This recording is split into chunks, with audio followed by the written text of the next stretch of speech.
Hello friend, સ્વાગત છે તમારું અમારી યુટ્યુબ ચેનલમાં. તો મિત્રો, આજે આપણે બનાવવાના છીએ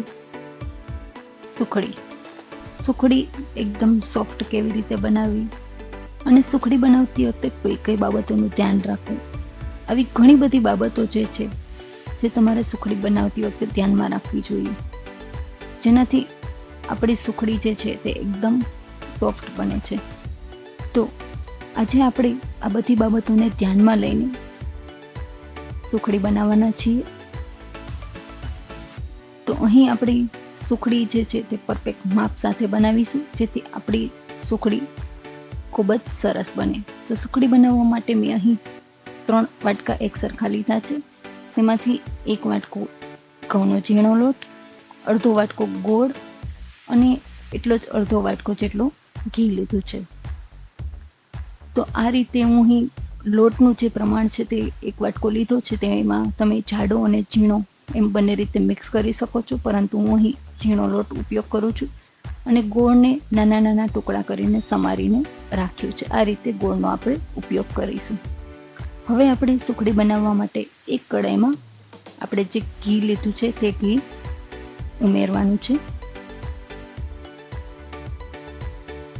ઘીનું પ્રમાણ તમે વધતા ઓછા પ્રમાણમાં લઈ શકો છો, અને જો વધારે પ્રકારની જરૂરિયાત હોય તો આપણે ઘીને વધારે પાછળથી પણ ઉમેરી શકીએ છીએ. તો આ રીતે મેં અહીં અત્યારે આટલા જ ઘીનો ઉપયોગ કર્યો છે. હવે આપણું ઘી ગરમ થાય એટલે આપણે જે લોટ છે તે લોટ તેમાં એડ કરી દઈશું અને ખૂબ સરસ રીતે ઘીની સાથે મિક્સ કરી લઈશું. હવે આ લોટને આપણે આશરે 8 થી 10 મિનિટનો શેકવાનું છે. અહીં આપણો લોટ વધારે પડતો નથી એટલે લોટને શેકાતા 8 થી 10 મિનિટનો સમય લાગશે, પરંતુ જો તમારો લોટ વધારે હોય તો આશરે 10 થી 15 મિનિટનો સમય પણ લાગે છે. પરંતુ અહીં આપણો આ લોટ થોડોક જ છે એટલે આપણે અહીં 8 થી 10 મિનિટ આ લોટને ખૂબ સરસ રીતે શેકીશું.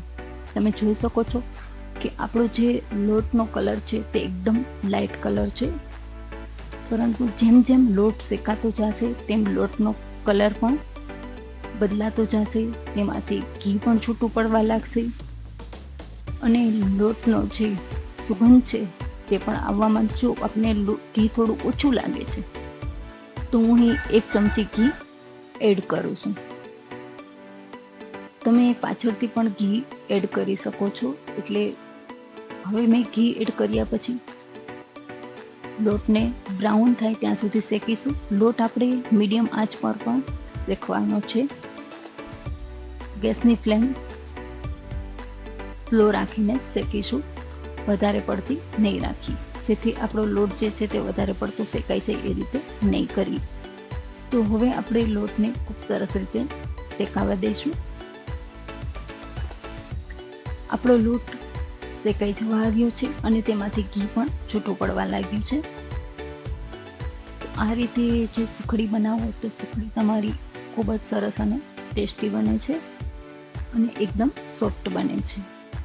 તો તમે જોઈ શકો છો કે આપણો લોટ જે છે તે ખૂબ સરસ રીતે શેકાઈ ગયો છે, બ્રાઉન કલરનો શેકાઈ ગયો છે અને તેમાંથી ઘી પણ છૂટું પડવા લાગ્યું છે. તો આ રીતે આપણે લોટને હલાવતા જ રહીશું, જેથી એક જગ્યાએ બેસી ન જાય આપણો લોટ. તો આપણે લોટને હલાવતા રહેવાનો છે અને બ્રાઉન થાય ત્યાં સુધી શેકવાનો છે.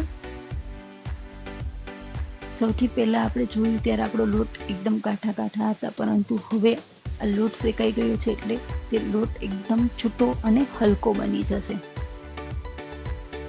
જેમ જેમ આપણો લોટ શેકાતો જશે તેમ તેમ તેમાંથી ઘી છૂટું પડતું જશે અને લોટ એકદમ હલકો થઈ જશે. તો આપણે તેને હલાવતા રહીશું. લોટને આપણે બેસવા નહીં દઈ હલાવતા રહીશું. તૈયાર થઈ ગયો છે આપણો આ લોટ. લોટને આપણે 5 થી 10 મિનિટ માટે રેસ્ટ આપીશું અને ત્યારબાદ જ તેમાં ગોળ ઉમેરીશું. તમે જોઈ શકો છો કે આપણો લોટ જે છે તેને 5 થી 10 મિનિટ માટે રેસ્ટ આપીશું. ત્યાર પછી જ આપણે આ લોટમાં ગોળ ઉમેરીશું. લોટમાં જે ગોળ જે છે તે ઝીણો ઝીણો એટલે કે નાના નાના ટુકડા કરીને સમારીને તૈયાર રાખ્યું છે, જેથી આ લોટમાં જે ગોળ છે તે ખૂબ સરસ રીતે મિક્સ થઈ જશે અને ગોળ આપણો જે છે તે પીગળી જશે અને ગોળના ગાંઠા પણ નહીં રહે, કેમ કે લોટ વધારે ઠંડો પણ નહીં અને વધારે ગરમ પણ નહીં. એ રીતનો લોટ આપણે રાખીશું, જેથી એમાં આપણો ગોળ જે છે તે પીગળી જશે અને તેના ગાંઠા પણ નહીં રહે. તો હવે આપણે એક ડીશમાં અથવા તો કોઈ બીજી ચોકી કે ગમે એમાં તમે સુખડીને મૂકી રાખશો, એટલે કે તેને થાળીને આપણે તેલથી ગ્રીસ કરીને તૈયાર રાખી છે, તેમાં આપણે આ સુખડીને એડ કરીશું.